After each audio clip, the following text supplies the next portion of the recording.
wabarakatuh. Kembali lagi di channel saya Horor Malam Jumat. Jangan lupa subscribe, like, komen, dan tekan tombol lonceng untuk mengikuti. Pemirsa yang budiman,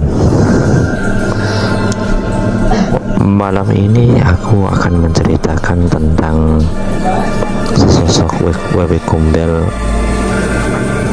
yang mencuri bayi ditinggal sang ibunya sendirian di kamar.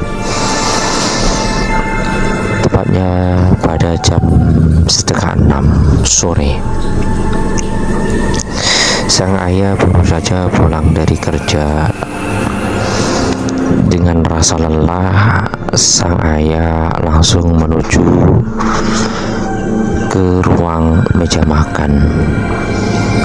Sang ibu masih asik menggendong sang bayi sambil berkata pada sang ayah, "Pak, tuh kalau mau makan lauknya ada di atas. Jangan lupa nanti setelah makan ditutup lagi ya, Pak." Lalu sang ibu menuju ke kamar karena melihat sang bayi yang digendong dalam keadaan tidur. Lalu sang bayi ditinggal di kamar. Sang ibu berjalan menuju ke ruang tengah di depan layar televisi karena ingin melihat hiburan televisi.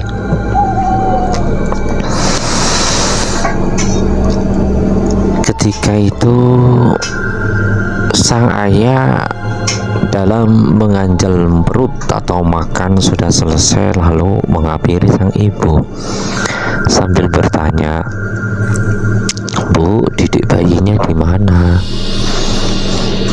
"Tuh tak tinggal di kamar, Pak." "Loh, kok ditinggal di kamar toh? Kata orang tua kan tidak boleh bayi di kamar ditinggal sendirian di kamar." "Masa sih? Itu hanya tahyul, Pak.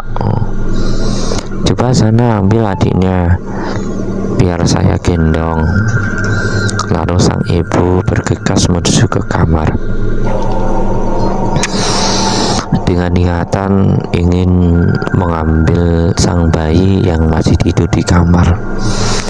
Sesampainya di kamar, sang ibu tersebut menjerit dengan seraya menangis. "Lah, mana bayi, Pak? Bayinya ndak ada, Pak." "Loh, kok bisa, Bu?" "Iya nih, kemana nih, Pak?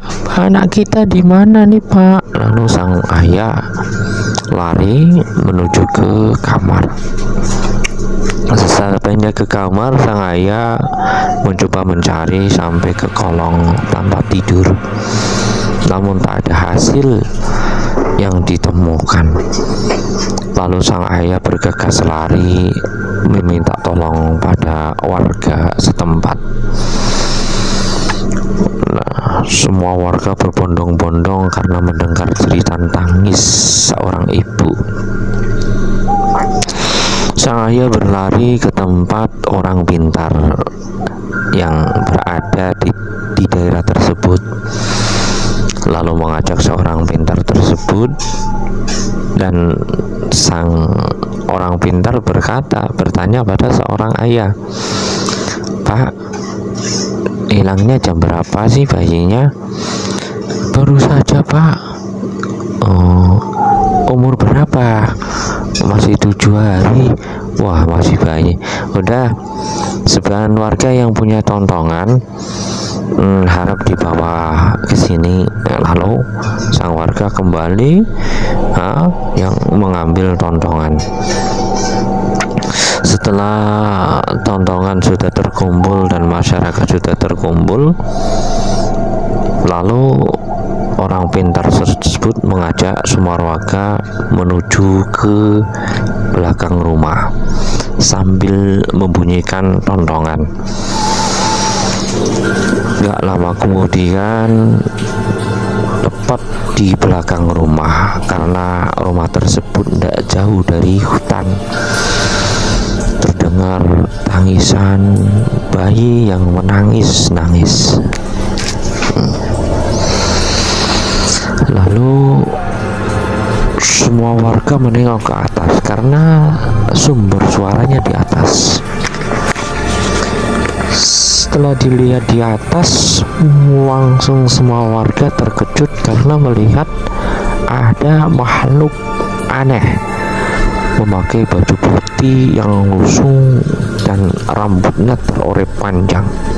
Bahkan wajah makhluk tersebut tidak kelihatan, tertutup oleh rambut. Sebagian warga ada yang berlari ketakutan kembali ke rumah masing-masing. Lalu orang pintar tersebut berdoa. Sosok seorang pintar tersebut berdoa, memanjatkan doa. Gak lama kemudian makhluk yang aneh terbang entah hilang kemana, dan warga disuruh sama seorang tersebut, "Pak, tolong Pak, jenengan panjat pohon ini ya Pak. Terus nanti kalau sudah sampai, bayi tersebut dibawa ke bawah." Lalu semua warga, ada 2 warga yang memanjat ke pohon randu, mengambil sang bayi yang ada di ranting. Sampainya bayi sudah berada di bawah, ternyata bayi tersebut di bagian mulutnya terdapat kotoran sapi. Sang bayi menangis menjerit. Sang ibu merasa bangga karena sang anaknya sudah ditemukan, lalu dipeluk dengan rasa bahagia. "Terima kasih ya Pak, sudah menolong anak-anak saya Pak. Saya terima kasih Pak. Ya, besok lagi jangan diulangi ya. Kalau menjelang maghrib, jangan sekali-sekali anak kamu ditinggal sendirian di kamar. Ya Pak." Lalu semua warga kembali ke rumah masing-masing, dan pasangan keluarga muda tersebut kembali ke rumah. Alhamdulillah semuanya aman tanpa ada masalah. Cukup sekian cerita ini, bukan fiktif melainkan cerita nyata. Wassalamualaikum warahmatullahi wabarakatuh.